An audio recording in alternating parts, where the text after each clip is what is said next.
So, and when dealing with spirituality, because I mean, yoga asana seems to be, I think that for Westerners, asana, because they fell in love with asana. Like Yes. they love it.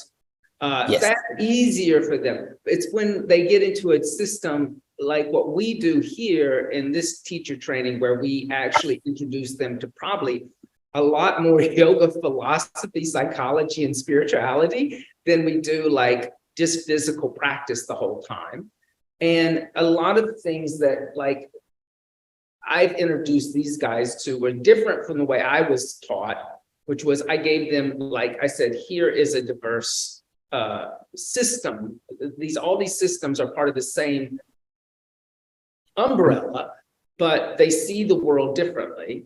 And one of the questions I got, I think from Echo, was, well, which one am I supposed to pick to choose from? And I said, the one that is like, is the most valid at that moment when teaching that lesson.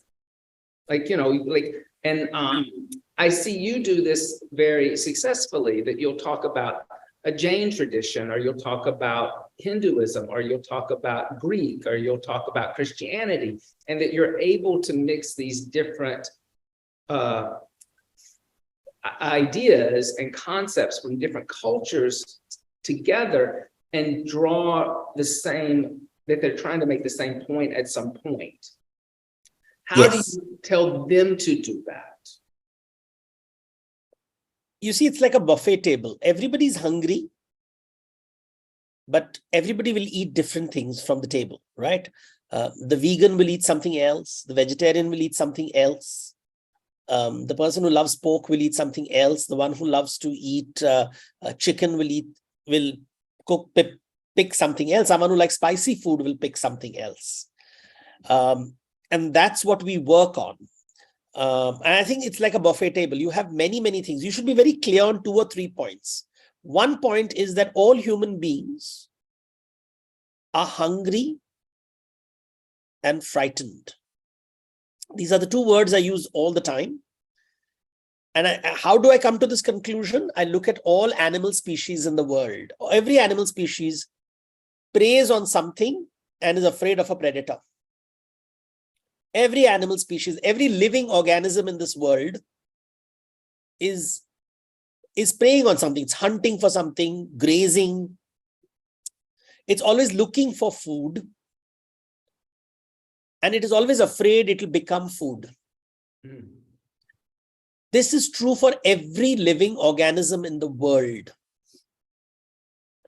It is also true for you and me, for all of us, for your student, for you. This does not change. Whether you are from India, Africa, doesn't matter. We all have these 2 things with us. And that's fundamental. That doesn't change. Everything else is a solution that human beings have created in different parts of the world.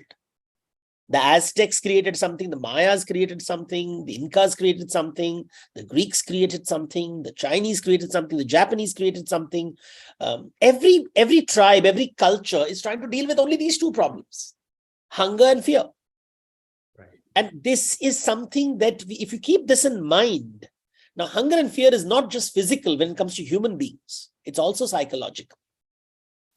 So why does yoga come into the picture? You are hungry for good health. You're frightened of falling ill.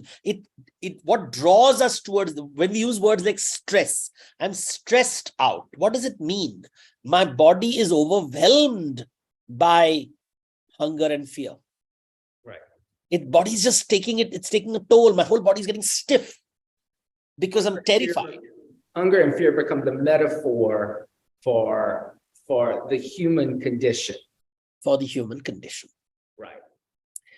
More than metaphor, I wouldn't use, I'd say it is the human condition. Right. It is the human condition. You know, all the gods have this thing. You'll see Buddha having a hand like this. And there's another hand which goes down. This means don't be afraid. So it's handling the fear side of it. And the other is lower. The hand is lower. Here, eat something. So eat something. So in a way, there is this, they're dealing with only these 2 things. This is don't be afraid. Don't be afraid. Calm down. Calm down. This is the meaning of this. Calm down. It's comforting people. It's saying that, you know, I know you're distressed. You're angry, upset. All the emotions come from hunger and fear. So it's sort of calming you down. And that's what yoga does. It stretches your body, calms you down, brings you to this point where you are not anxious.